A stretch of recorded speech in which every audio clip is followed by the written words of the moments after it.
गौरापंत शिवानी की हिंदी कहानियों की श्रृंखला में आइए आज सुनते हैं कहानी श्राप।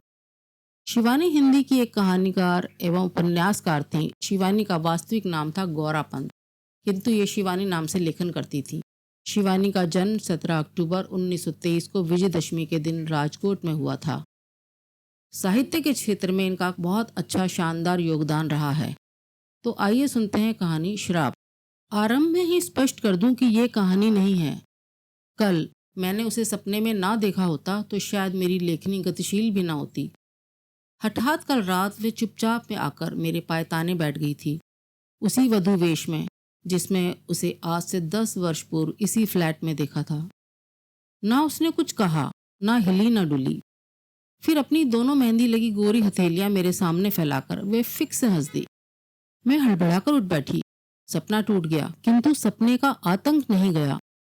10 वर्ष पूर्व भी मैं इसी फ्लैट में रहती थी। नीचे के फ्लैट की गृह स्वामिनी एक दिन अचानक मेरे पास छोटी सी याचना लेकर उपस्थित हुई। उनकी बड़ी बहन एवं भगनीपति अपनी पुत्री का विवाह करने उनके फ्लैट में आ रहे थे। क्या मैं उन्हें कुछ दिनों के लिए अपने 2 कमरे दे सकूंगी? वैसे अपने एकाकी जीवन में मुझे किसी प्रकार का व्याघात अच्छा नहीं लगता, किंतु प्रतिवेशियों के प्रति सामाजिक कर्तव्य बोध ने साथ साथ किसी की भी कन्या के विवाह में ये एक सामान्य सा सहयोग देने की बलवती इच्छा ने स्वयं मेरी सुविधा असुविधा को पीछे ढकेल दिया। मैंने स्वीकृति दे दी। विवाह तिथि आसन्न थी। इसी से देखते ही देखते अतिथियों की भीड़ जुड़ने लगी। मुझे 2 अत्यंत निरीह शांत अतिथियों की मेजबानी निभानी थी। कन्या के सौम्य पिता एवं वृद्ध पितामह। बड़े संकोच से दोनों ही ने कृतज्ञतापूर्वक मेरा आभार प्रदर्शन किया।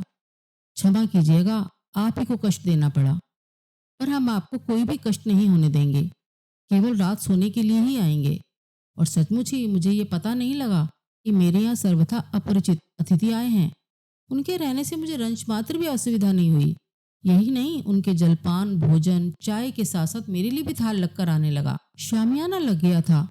दरियों पर 20 दर्जन बच्चे नए नए कपड़े पहन गुलाटे खाने लगे थे। हलवाई ने चूल्हे का विधिवत पूजन कर कढ़ाई चढ़ा दी थी। मैली बनियान को छाती पर चढ़ा उन्नत उदर खुजाता हुष्ट पुष्ट हलवाई बम गोले से बूंदी के लड्डू और ढाल सी मठरियां बनाता बड़े से टोकरे में रख रहा था कि सहसा शोर मचा। अशरफी देवी जल गई। मैंने भागकर बरामदे से झांका कि देखो कौन जल गया।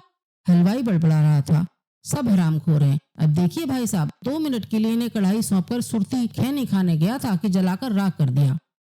फिर उसने एक जली स्याह मठरी को निकालकर पास खड़े कारीगर को डांटा। अब खड़ा मुंह क्या ताक रहा है, जरा सी राख ला तो कोयलों पर डालकर आंच बंदी करूं। कौन है शर्फी देवी जली कृष्णा?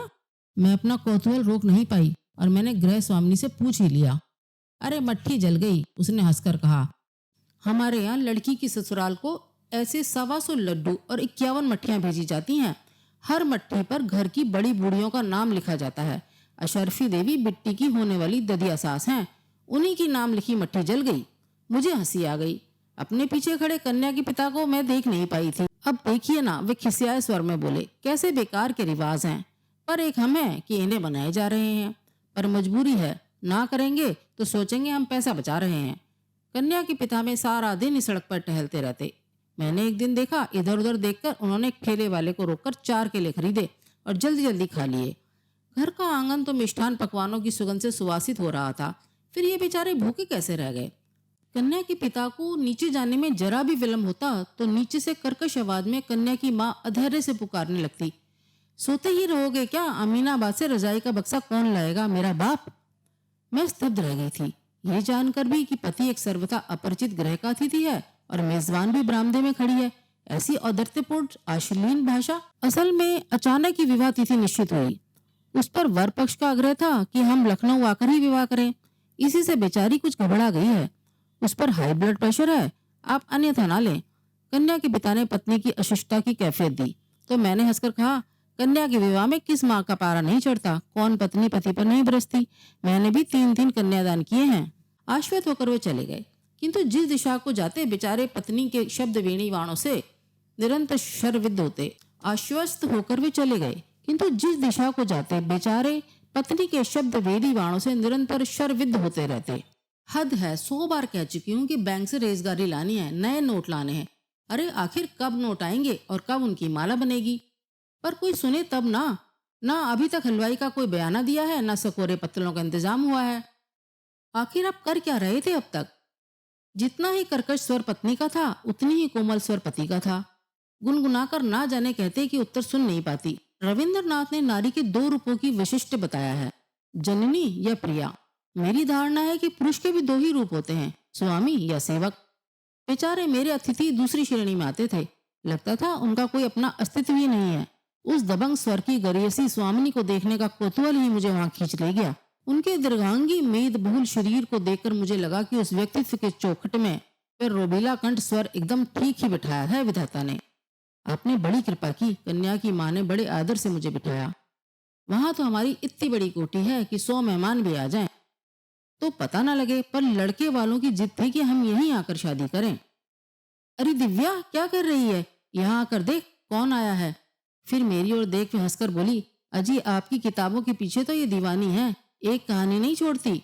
बेचारी तब क्या वह जानती थी कि एक दिन उसे भी मेरी कहानी नहीं छोड़ेगी। एक गोरी पतली दुबली किशोरी लज्जावंता मेरे सामने खड़ी थी। चेहरे पर वही अद्भुत लोनाई आ गई थी जो विवाह तिथि निश्चित होने पर साधारण नैन नक्श वाले चेहरे को भी असाधारण बना देती है। जिसने भी उसका नाम रखा था वे निश्चय ही साहित्य रसिक रहा होगा। मेरा अनुमान ठीक था। एक बार सुमित्रा नंदन पंत जी हमारे यहाँ आए थे। तब वे 3 साल की थी। हम इसे टुइया कहकर पुकारते थे। बोले, ये भी भला कोई नाम है? दिव्या कहकर पुकारो।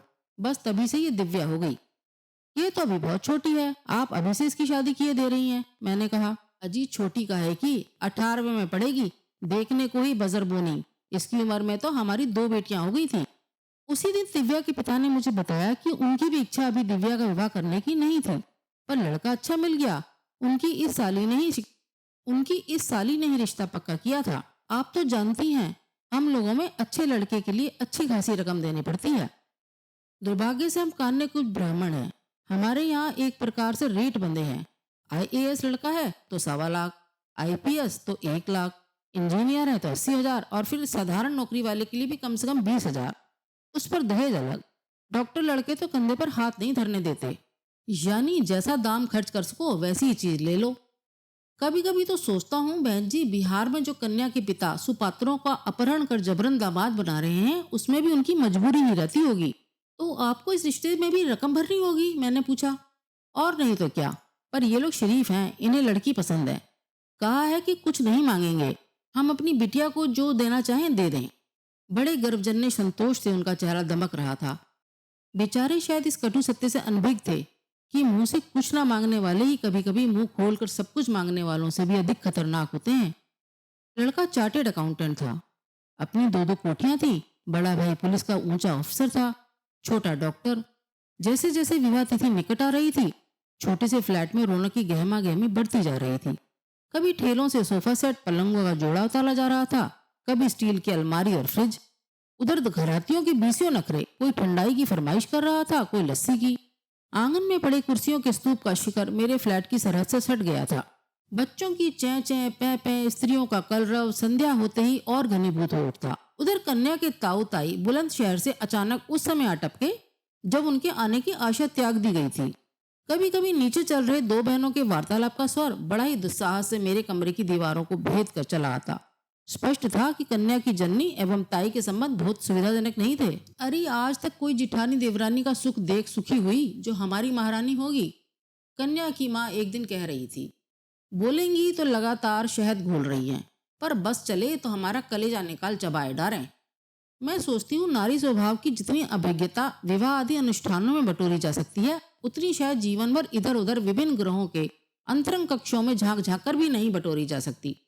मैं देख रही थी कि जहां आमोद प्रमोद, खिलाने पिलाने, नाचने गाने की भूमिकाएं संजोई जाती, झट से मुंह लटकाकर कन्या की ताई छत की मुंडेर पकड़ ऐसे खड़ी हो जाती जैसे वे किसी अपरिचित परिवार की भूल से न्योती गई अतिथि हो। कोई भी देखकर बता सकता था कि ग्रह की वे साज सज्जा, वृहत सुनियोजित आयोजन, बिजली की जगमगाहट, कन्या के चढ़ावे में आने वाले गहनों का सुना सुनाया लेखा जोखा ताई की छाती पर 20 विषधरों को लौटा रहा है।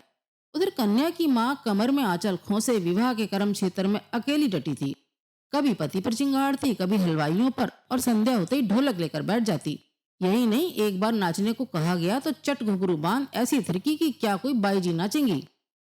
कहना तो मेरा मान ले मेरे शहजादे, विवाह का एक ही दिन रह गया था। अचानक मेरे लिए नीचे से बुलावा आ गया। मैं जल्दी जल्दी नीचे चली। वर पक्ष के अतिथि दहेज सामग्री का अवलोकन करने आ रहे हैं, यह भी उनके यहाँ की एक विशिष्ट अनिवार्यता थी। देखकर यदि कुछ फेरबदल करना हो तो कन्या के पिता को वही करना होगा। मैं नीचे गई और करीने से सजे विभिन्न उपकरणों को देखते ही रह गई। कौन सी ऐसी वस्तु थी जो उन बेचारे निरीह पिता ने नहीं जुटाई थी। साड़ियों का स्तूप, टेलीविजन, फ्रिज, स्त्री, बर्तन, रेशमी रजाइयां, लट्ठे, मलमले के थान, गैस का चूल्हा, सिलेंडर, बिजली के पंखे आदि। इतने ही में अचानक स्त्रियों की भीड़ में भगदड़ मच गई। आ गए आ गए कहती कन्या की माँ सिर पर आंचल खींच द्वारपाल की मुद्रा में सतर्क खड़ी हो गई। कहाँ गई वे तेजस्वी मुख मुद्रा और थानेदार का सा रोबीला कंठस्वर। वह नीली कमीज वाला, अरे नहीं वे तो छोटा भाई है। तब कौन? अजी वे चेचकरू दाग वाला। हाय राम, ये तो 2 बच्चों का बाप लग रहा है। विभिन्न फुसफुसाहटों के सूत्र से मैंने भी दूल्हे को पहचान लिया। तब क्या सचमुच इस अंधे के हाथ बटेर लगी थी? कहाँ दिव्या और कहाँ ये किसी मांसहीन कंकाल को ही जैसे किसी ने पहना उड़ा के भेज दिया था। हाथ में छड़ी लिए पगड़ी बांधे ससुर ऐसे चले आ रहे थे जैसे कोई राज प्रमुख प्रजा के बीच से गुजर रहे हों। देखिए समधी जी, साड़ियों की स्तूप की और वर के पिता ने छड़ी घुमाई। हमारे घर की रुचि जरा सोफियानी है। वे ये सब तड़क भड़क की बनारसी कभी नहीं पहनेंगी। ये सब हटाकर कांजीवरम और चंदेरी गढ़वाल रखवा दें। यही फरमाइश मेरी लड़कियों ने भी किया। छड़ी से उन्होंने साड़ियों को ऐसे उथल पुथल किया जैसे कोई स्वस्थ निरीक्षक सड़क की पटरी पर सड़ी गली सब्जियों या खुले कटे तरबूज का ठेला उलट देता है। मुझे बहुत बुरा लगा। यह भी कोई तरीका है? कन्या पक्ष के इतने अतिथियों के सामने कन्या के पिता का ऐसा अपमान। अलग ले जाकर भी तो कह सकते थे। कन्या के पिता अंत तक हाथ जोड़े ऐसी व्यर्थ कृतज्ञ मुस्कान बिखेरते रहे जैसे कह रहे हो आपकी जूती और मेरा सिर। चलते चलते सहसा वर के पिता मुड़े। हमने तो आपसे कह ही दिया है, हम कुछ नहीं लेंगे। द्वाराचार में हमारा और हमारे अतिथियों का स्वागत ठीक ठाक रहे, बस इसी का ध्यान रखिएगा। बस इसी आदेश के गुणार्थ को बेचारा कन्या का पिता ग्रहण नहीं कर पाया। स्वागत तो अच्छा ही किया। अतिथियों के कंठ में अजगर से पृथुल फूलों के हार भी पड़े, गुलाब जल का छिड़काव भी हुआ। वर के लिए कहीं से मर्सिडीज भी मांगकर फूलों से भरपूर सजाई गई। आमिष निरामिष व्यंजन, विदेशी सुरा के क्रेट क्या नहीं किया बेचारे ने। लड़की विदा होने लगी तो माँ और मौसी को रोते रोते गश आ गया। पर पिता हाथ बांधे समधी के सामने ऐसे खड़े हो गए जैसे दीनहीन चौबदार हो। एक ही रात में उनका दमकता चेहरा स्याह पड़ गया था। आप लोगों के स्वागत में कोई त्रुटि हुई हो तो क्षमा करें, उन्होंने धीमे स्वर में कहा। समधी की आंखों से अभी तक रात की खुमारी नहीं उतरी थी। काले चेहरे पर आरक्त आंखें इंजन के अग्नि स्तूप सी चमक रही थी। एक ही आनंद को दशानन की अहंकारी मुद्रा में लाते हुए बोले, क्या त्रुटि रह गई है? ये भला हम अपने मुंह से क्या कहें, हम तो आपके मेहमान हैं। पर हाँ, ये जो 500 आपने द्वाराचार में रखे हैं ये लीजिए, इन्हें आप हमारी ओर से नाई धोबी मेहरी और सालियों को बांट दें। अपमान से कन्या के पिता का चेहरा स्याह पड़ गया। मैं वहीं खड़ी थी। एक क्षण को उस निरीह व्यक्ति का अपमान मेरा स्वयं का अपमान बन गया। जी में आया नोटों की गड्डी जिसे वर के पिता बरबस उनके हाथों में ठूस रहे थे, छीनकर उन्हीं के मुंह पर दे मारूं। पर मुझे किसी के व्यक्तिगत कर्म क्षेत्र में कूदने का अधिकार ही क्या था। रात को वह नित्य की भांति चुपचाप अपने कमरे का ताला खोल रहे थे कि मैं टेलीफोन की घंटी सुनने आई। उन्होंने निरीह दृष्टि से मुझे देखा और सिर झुका लिया, जैसे दोपहर की उस भद्दी घटना का समग्र उत्तरदायित्व उन्हीं का हो। चलिए, सब कुछ निर्विघ्न संपन्न हो गया, आपको बधाई भी नहीं दे पाई। वे एक पल को चुप खड़े रहे, फिर उनके गले से बोले, आप तो सब सुन ही रही थी। कैसे विचित्र लोग हैं। पहले स्वयं कहा कि कुछ नहीं लेंगे, केवल कन्या के हाथ पीले कर दें, उन्हें सौंप दें। अब चलते चलते पैंतरा बदल लिया। मुंह खोलकर कहते तो हम उनकी वह मांग भी पूरी कर देते। अब दिव्या की चिंता लगी रहेगी, बहुत भोली है। आज पिताजी ने वह सब नाटक देखा तो नाराज होकर कानपुर लौट गए। बोले, कसाई को गाय थमाना हमने नहीं सीखा, तुम और बहू इस लेन देन को निभाते रहो, हम तो चले। आप चिंता ना करें, सब ठीक हो जाएगा। ऐसी सुंदर लड़की है आपकी, गुण रूप देखकर अपनी सब मांगे भूल जाएंगे। अब कभी कभी सोचती हूँ कि नारी होकर भी मैं उन्हें एक नारी के प्रति हो रहे अन्याय का विरोध करने को क्यों नहीं उकसा पाई। क्यों नहीं कह सकी कि जो सगाई में ही ऐसे नीच लोलुप स्वभाव का परिचय दे गया, उसे क्या अपनी कन्या सौंप रहे हैं आप? अभी क्या बिगड़ा है, तोड़ दीजिए ये सगाई। विवाह हुआ था बड़ी धूमधाम से, इसी से थकान उतारने में भी कन्या पक्ष को 3-4 दिन लग गए। फिर अचानक एक दिन कन्या के पिता मुझसे विदा लेने आए। उसी दिन साली के यहाँ से डेरा डंडा उखाड़ वे प्रवासी परिवार चला गया। मैं उन्हें पहुंचाने बाहर तक जाकर लौट रही थी कि देखा उनकी दीवार पर 2 दुबली पतली हल्दी सनी हथेलियों की छाप बनी है। हमारे यहाँ ससुराल जाने से पहले लड़की यही छाप मायके की दीवार पर लगा जाती है। दिव्या की मौसी ने कहा, मन न जाने कैसा हो गया, क्या पुत्री की यह स्मृति चिन्ह सदा अम्लान रह पाएगा? धीरे धीरे प्रत्येक वर्ष की पुताई के साथ साथ वे छाप धुंधली पड़ती गई और एक रेखा मात्र ही रह गई। दिव्या के मौसा की बदली हुई, वहां दूसरा परिवार आ गया। उन्होंने दीवार पर डिस्टेम्पर करवाया और पूरे फ्लैट का नक्शा ही बदल दिया। एक दिन दिव्या की मौसी मिल गई। दिव्या कैसी है, मैंने पूछा। उस मासूम चेहरे को मैं भूल नहीं पाई थी। वह अब कहाँ, एक लंबा सांस खींचकर उन्होंने कहा। क्या? विवाह के 4 ही महीने बाद गैस पर खाना बना रही थी। नायलॉन की साड़ी पहने थी, आंचल में आग लगी, मिनटों में ही वह झुलस गई। दूसरे ही दिन खत्म हो गई। भारी मन से मैं घर लौटी। दीवार देखते ही वे धूमिल हथेलियां जैसे वे खोलकर मेरे सामने खड़ी हो गई। पर क्या सचमुच ही उसका आंचल अनजाने में आग पकड़ गया था? उसकी विदा के क्षण उसके ससुर का उग्र कंठ स्वर फिर कानों में गूंज उठा। क्या त्रुटि रह गई है, ये भला हम क्या बताएं? उसी त्रुटि को बताने तो कहीं वे दशानंद ने उस फूल सी सुकुमार लड़की की हल्दी लगी हथेलियों की छाप सदा सदा के लिए मायके की दीवार से नहीं मिटा दी? पर ऐसा कुछ हुआ होता तो उसकी मौसी कुछ तो बताती। पर जो मौसी नहीं कह पाई, वह स्वयं उसकी माँ ने आकर बता दिया। किसी वकील की राय लेने लखनऊ आई थी, मुझसे मिलने भी चली आई। मुझे देखते ही रोने लगी। आपके ऑटोग्राफ लेगी कहती रही। शादी की भब्बड़ में सब भूल गई। मार डाला कसाईयों ने। मैं भी नहीं छोड़ूंगी, मेरी कोख बलबला रही है। बहन खबर पाते ही मैं अस्पताल भागी। लड़की तड़प रही थी। बहन ने कहा, जीजी तुम मत जाओ, देखा नहीं जा रहा है। पर मैंने उसे धकेल दिया। उफ, मेरी सोने की छड़ी जलकर कोयला बन गई थी। थोड़ा थोड़ा होश था। मैंने पूछा, बेटी कैसे हुआ ये? बोली, अम्मा हुआ नहीं, किया गया। बस आंखें पलट दी। ना वहां उस बयान का साक्षी था, ना नर्स ना डॉक्टर। हाँ, एक साक्षी थी, स्वयं मेरी सगी बहन। वह मुकर गई। मैंने चीख चीख कर कहा, मेरी बेटी जली नहीं, उसे जलाया गया है। मुझसे स्वयं कह रही है। पर मेरी ही सगी बहन ने मेरा मुंह दाब दिया। क्या कह रही हो जीजी? दिव्या खाना बनाने में जली है, उसे किसी ने नहीं जलाया। तू झूठी है। तेरे पति भी पुलिस के अफसर हैं और दिव्या का जेठ भी। तुम्हारी बिरादरी हमेशा अपने पेशेवर को ही बचाती है। तूने ये रिश्ता इन कसाईयों से पक्का किया था। पर बहन, मेरी सगी बहन ही मुझसे नाराज होकर घर चली गई। तब से दर दर भटक रही हूँ। कहीं तो न्याय की भीख मिलेगी। हत्यारा अभी भी मुझको प्रताप देता घूम रहा है। सुना है दूसरी जगह रिश्ते की बात चल रही है। मैं स्तब्ध थी। वे आंखें पोंछती उठ गई। इसी से मैं आपके पास आई हूँ, कृष्णा के यहाँ नहीं गई। फोन किया तो बोली, जीजी तुमने पुलिस केस किया तो हम तुम्हारी मदद नहीं कर पाएंगे। जो हुआ उसे भूल जाओ। भूल जाऊं? 10 महीने जिसे गर्भ में रखा, पाला पोसा, जिस अनजान खूंटे से बांधा, वही गाय सी जो बंध गई, उसे भूल जाऊं? मैंने भी श्राप दिया है बहन। जैसे उस कसाई ने मेरी बेटी को जलाया है, वैसे ही वह भी तिल तिल कर जले। उनकी आंखों से जैसे आग की लपटें निकल रही थी। सच्चे हृदय से निकली बद्दुआ कभी व्यर्थ नहीं जाती। वर्षों पूर्व ऐसे ही एक श्राप को फलीभूत होते मैंने स्वयं देखा है। अल्मोड़ा के ही एक ऐसे सच्चे ब्राह्मण के श्राप ने क्या तत्कालीन जेलर को रातों रात बीतते न बीतते चुटकियों में निष्प्राण कर दिया था। कुमाऊं के केसरी बद्रीनाथ जी तब स्वतंत्रता संग्राम में जेल में बंदी थे। क्रूर जेलर के अमानुषिक अत्याचार से क्रोध पांडे जी ने नहा धोकर हाथ में जल लेकर कहा था, अरे दुष्ट, ले मैं कुमाऊं का ब्राह्मण तुझे श्राप देता हूँ। जैसे तू हमें मार रहा है, भगवान तुझे मारे। और भूर तेरी दिल के दौरे ने उस हृष्ट पुष्ट जेलर को जेल से ही नहीं संसार से हटा दिया था। फिर तो जहां पांडे जी जल हाथ में लेते, सुना है कि बड़े से बड़े अफसर भी उनके चरण पकड़ लेते थे। किंतु अब कहाँ है वैसे सच्चे ब्राह्मण, और कहाँ है वे ब्रह्म तेज? इतने वर्ष बीत गए, फिर दिव्या की माँ मुझे कभी नहीं मिली।